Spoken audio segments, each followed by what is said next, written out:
আজকে যে ঐক্যমত্য হয়েছে তা হচ্ছে যে সংবিধানের ৪৯ অনুচ্ছেদ সংশোধন করে রাষ্ট্রপতির ক্ষমা প্রদর্শনের ক্ষমতা সহ সব নির্বাহী ক্ষমা প্রদর্শনের ক্ষমতা প্রয়োগের সুপারিশ করার জন্য আইনি ব্যবস্থার বিষয়টি সংবিধানের অন্তর্ভুক্ত করার ব্যাপারে ঐক্যমত্য হয়েছে। দ্বিতীয় যে বিষয়টিতে আজকে আমরা ঐক্যমতে পৌঁছতে পেরেছি সেটি হচ্ছে বিচার বিভাগের বিকেন্দ্রীকরণ। আজকে আমাদের নির্ধারিত আলোচনার বিষয় ছিল তিনটি। একটি হচ্ছে রাষ্ট্রপতির ক্ষমা প্রদর্শন, দ্বিতীয়টি হচ্ছে বিচার বিভাগের বিকেন্দ্রীকরণ এবং তৃতীয়টি ছিল জরুরি অবস্থা ঘোষণা সংক্রান্ত। আমরা দুটো বিষয়ে আলোচনা করেছি, একটি হচ্ছে রাষ্ট্রপতির ক্ষমা প্রদর্শন, আরেকটি হচ্ছে বিচার বিভাগের বিকেন্দ্রীকরণের প্রশ্ন।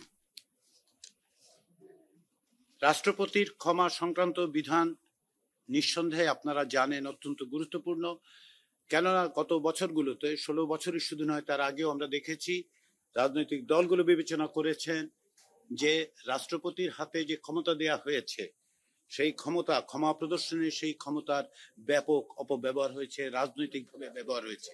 প্রত্যেকটি রাজনৈতিক দল এটা উপলব্ধি করতে পেরেছেন যে এই বিষয়ে সংবিধানের যে ৪৯ অনুচ্ছেদ আছে তার বড় রকমের সংশোধন করা প্রয়োজন। সেই বিবেচনার থেকেই সংবিধান সংস্কার কমিশন এবং বিশেষ করে বিচার বিভাগ সংস্কার কমিশনের পক্ষ থেকে সুস্পষ্ট কিছু সুপারিশ ছিল। তার ভিত্তিতে আজকে যে ঐক্যমত্য হয়েছে তা হচ্ছে যে সংবিধানের ৪৯ অনুচ্ছেদ সংশোধন করে রাষ্ট্রপতির ক্ষমা প্রদর্শনের ক্ষমতা সহ সব নির্বাহী ক্ষমা প্রদর্শনের ক্ষমতা প্রয়োগের সুপারিশ করার জন্য আইনি ব্যবস্থার বিষয়টি সংবিধানের অন্তর্ভুক্ত করার ব্যাপারে ঐক্যমত্য হয়েছে। রাষ্ট্রপতি শুধুমাত্র এই উদ্দেশ্যে প্রণীত আইন ও বিধি অনুসরণ করেই ক্ষমতা প্রদর্শনের ক্ষমতা প্রয়োগ করতে পারবেন। এক্ষেত্রে ন্যায় বিচার নিশ্চিত করার জন্য রাষ্ট্রপতির কাছে ক্ষমা প্রদর্শনের জন্য প্রেরণের পূর্বে ক্ষতিগ্রস্ত ব্যক্তি বা তার বৈধ উত্তরাধিকারের মতামত গ্রহণ নিশ্চিত করতে হবে।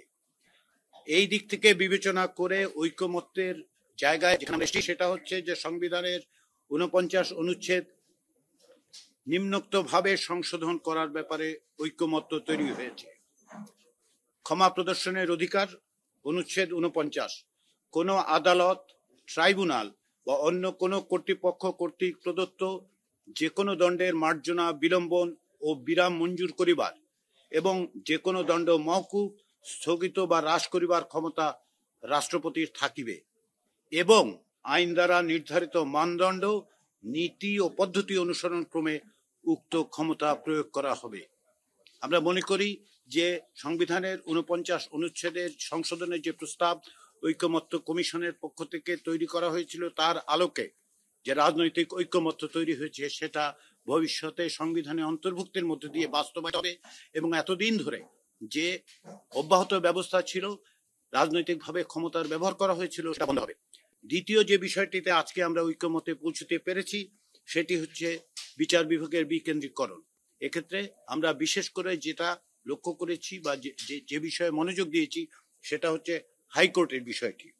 এক্ষেত্রে সংবিধানের ১০০ অনুচ্ছেদের সংশোধনের প্রশ্নটি আলোচিত এবং ঐক্যমত্য প্রতিষ্ঠিত হয়েছে।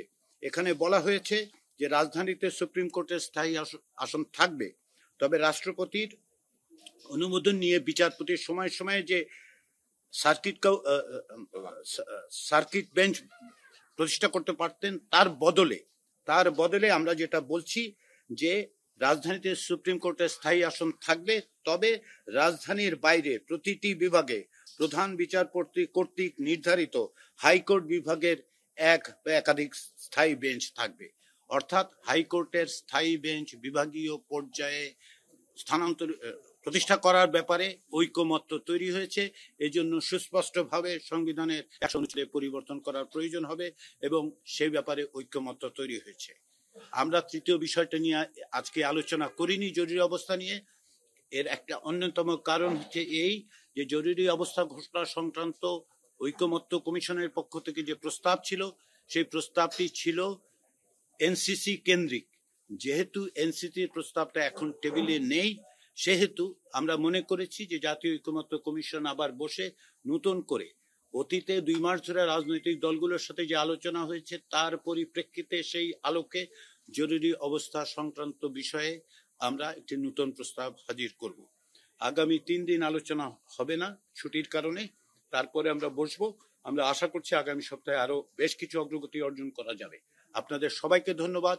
আমি এই সুযোগে বাংলাদেশের যে রাজনৈতিক দলগুলোর সঙ্গে আমাদের আলোচনা হচ্ছে, জাতীয় নেতৃবৃন্দ যে আন্তরিকতার সঙ্গে এবং হৃদ্যতার সঙ্গে সহযোগিতার সঙ্গে কাজ করছেন, একত্রে কথা বলছেন, ঐকমত্যে আসার জন্য ছাড় দিচ্ছেন, সেজন্য আমি ঐকমত্য কমিশনের পক্ষ থেকে প্রত্যেককে ব্যক্তিগতভাবে কমিশনের পক্ষ থেকে কমিশন হিসেবে আন্তরিক ধন্যবাদ জানাই।